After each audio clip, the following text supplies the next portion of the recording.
घोंसले के भीतर दो नन्हे बच्चे चिंकू और पिंकू भूख के मारे बिलख रहे थे। मम्मा, भूख लगी है, क्या कुछ खाने को मिलेगा मम्मा? पेट में कुछ नहीं है मम्मा, कुछ ला दो ना। चिकी की आंखें भर आईं।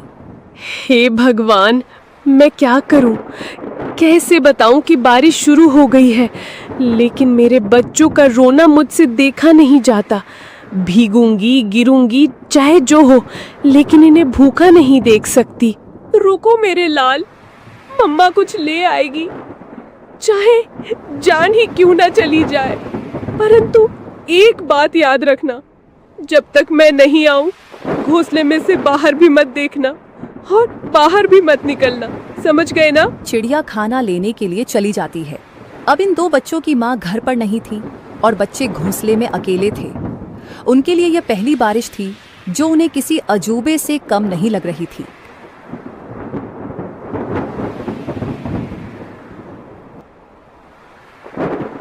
चिंकू बार बार गर्दन बाहर निकालकर देख रहा था।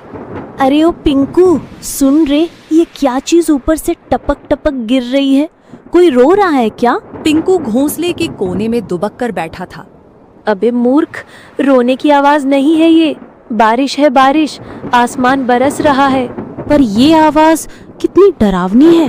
और पानी, इतना सारा पानी कहाँ से आता है रे? मत देख बाहर, मम्मा ने कहा था बिजली चमकी तो घोंसले समेत भस्म हो जाओगे। चिंकू सहम गया। हवा के साथ पानी की बौछारें घोंसले तक पहुंचने लगी थी। दोनों भीगने लगे। मम्मा कब आएगी पिंकू? भूख लग रही है यार, और डर भी। पिंकू कुछ नहीं बोला। उसकी आंखों में चिंता थी। मम्मा ने कहा था कि अगर मैं देर से लौटूं तो घबराना मत, चुपचाप बैठे रहना, डर से बड़ा कोई शिकारी नहीं होता। चिकी चिड़िया को जंगल में कुछ गेहूं मिले। उसने वो गेहूं को अपनी पतली टांगों से पकड़ा और तेज बारिश में फिर से बच्चों के पास लौटने की ठान ली। बारिश और हवा में अपना जोर दिखाना शुरू कर दिया था। उसे ना चाहते हुए भी एक पेड़ की डाल पर बैठना पड़ा। हे राम, बच्चे अकेले हैं, घोंसला खुला है और ये बारिश बढ़ती ही जा रही है। यदि बारिश थोड़ी सी भी कम हो तो मैं सीधी दौड़ती हुई उड़कर अपने बच्चों के पास पहुंच जाऊंगी। तभी बगल की डाली पर टोनी तोता फुर्र से आकर बैठा। अरे टुनी बहन, तू यहाँ क्या कर रही है इस तूफानी बारिश में?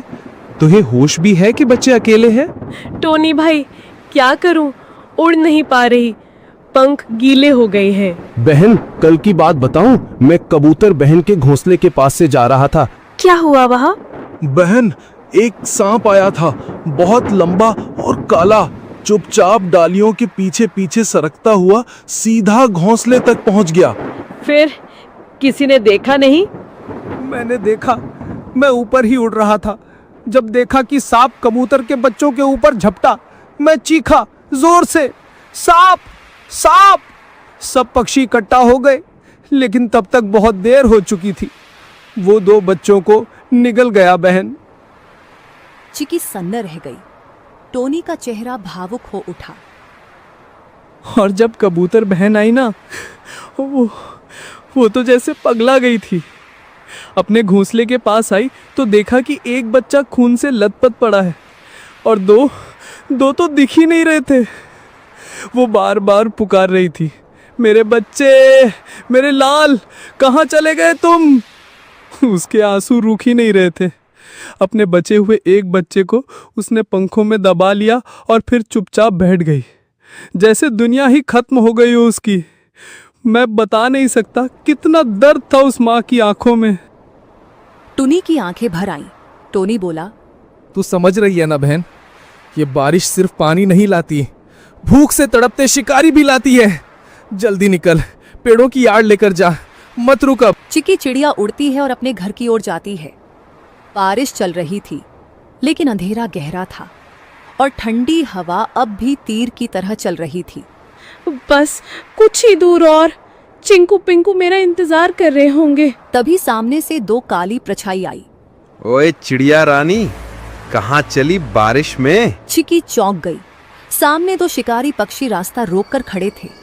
आज तो किस्मत चमकी है, बारिश में भी नसीब ने हमें गरम गरम चिड़िया भेजी है। आज हम चिड़िया तुझे खा जाएंगे। अब चिकी चिड़िया के सामने यह नई मुसीबत आई थी।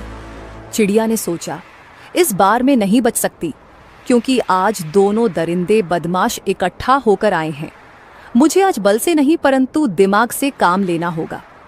उसके दिमाग में एक आइडिया आया, जब दुश्मन को हराना हो तो उनमें फूट डालो, जिसे दुश्मन की ताकत आदि हो जाती है। तुम दोनों बहादुर शिकारी हो ना, और मुझे खाना चाहते हो ना, परंतु तुम दोनों में से जो सबसे बड़ा शिकारी और सबसे ज्यादा ताकतवर होगा वही मुझे खाएगा। मैं तो सबसे खतरनाक हूँ, पंखों से पंजे तक मौत हूँ, मौत। तेरी औकात नहीं मेरे सामने, मैं तो उड़ते परिंदे गिराता हूँ। तू मुझसे बड़ा शिकारी नहीं हो सकता। तो भेड़ो ना, दिखाओ असली ताकत।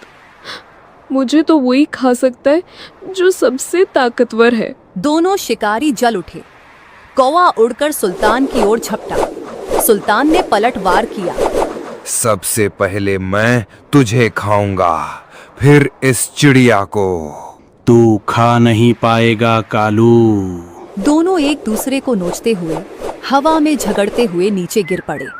दोनों की हालत खराब हो गई और बेहोश हो गए। चिकी इसी मौके का फायदा उठाते हुए चुपचाप वहां से जल्दी उड़ते हुए निकल गई। उसके मन में एक ही बात थी, बच्चों तक पहुंचना है, बस अब देर नहीं। चिंकू और पिंकू कांपते हुए बैठे थे। बारिश अब थम चुकी थी, लेकिन डर अब भी घोंसले में था। तभी हवा में एक जानी पहचानी गंध आई।